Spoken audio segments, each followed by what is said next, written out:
OTT जियो cinema के operators को समझ नहीं आ रहा है कि इतना सारा थोक के भाव जो कंटेंट उन्होंने हर दूसरे तीसरे निर्माता से बनवा लिया है उसे अब खपाए कैसे। OTT ने एक नया प्रयोग करा है, वेब सीरीज लखन लीला भार्गव। ये नाम है एक वकील का जिसे उसके दोस्त LLB भी कहकर बुलाते हैं। सोमवार के दिन पहला एपिसोड आया है, दूसरा और तीसरा एपिसोड मंगल और बुध को आएगा। फिर अगले 7 हफ्ते तक एक हफ्ता शुरू होते ही ये काम चलने वाला है। वीकेंड सीरियल की जगह वीक बिगनिंग सीरियल लाया है जियो सिनेमा। पहला एपिसोड रिलीज हो चुका है और जैसे बोरे में परखी डालकर अनाज परखा जाता है, वैसे इस एपिसोड से अगर सीरीज परखनी है तो मामला बहुत मुश्किल दिख रहा है। अभिनेता रवि दुबे की ये वेब सीरीज लखन लीला भार्गव लखनऊ की पृष्ठभूमि पर आधारित एक कोर्ट रूम ड्रामा सीरीज है। इस सीरीज की कहानी जिस तरह से गढ़ी गई है उसे देखकर यह लगता है कि निर्देशक सुभाष कपूर की फिल्म जॉली LLB और जॉली LLB 2 की कहानी में नौटंकी का मिक्सचर बनाया गया है। जॉली की तरह ही काम लखन के पास भी कुछ नहीं है। वह हर रोज कोर्ट का चक्कर काटता है लेकिन उसे कोई भी केस नहीं मिलता। उसके दोस्त भी उसे केस दिलाने में मदद करते हैं लेकिन फिर भी उसके हाथ में केस नहीं मिलता। लखन लीला भार्गव की मां का एक ही सपना है कि उसका बेटा सिर्फ लखनऊ ही नहीं बल्कि पूरे देश का सबसे बड़ा वकील बने, जिसकी चर्चा चाय पर हो और उसकी भी PC सोलंकी की तरह बायोपिक बने।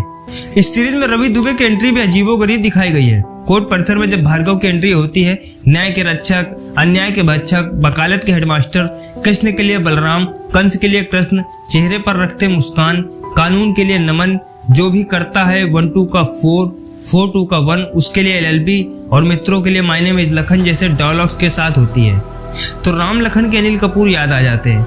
उसके दोस्त किसी तरह से पहला केस दिलवाते भी हैं तो यह कहकर मना कर देता है कि आड़े टेढ़े केस मत दिलवाया करो क्योंकि कानून सेकेंडरी और न्याय प्राइमरी है। लखन लीला भार्गव की मां को फिल्मों में काम करने का बहुत शौक है। उसका अपना सपना है कि फिल्मों में जूनियर आर्टिस्ट बनना।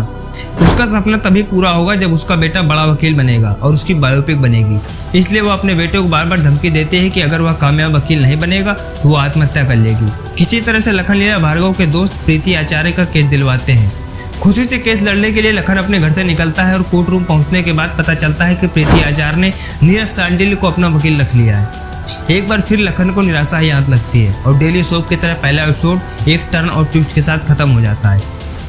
कोर्ट रूम पर बहुत सारी बेहतरीन फिल्में और सीरीज बन चुकी हैं, लेकिन ऐसा लगता है कि फिल्म के लेखक जिब्रान नूरानी और शरद त्रिपाठी ने उन फिल्मों और सीरीज से प्रभावित होकर कहानी लिख दी।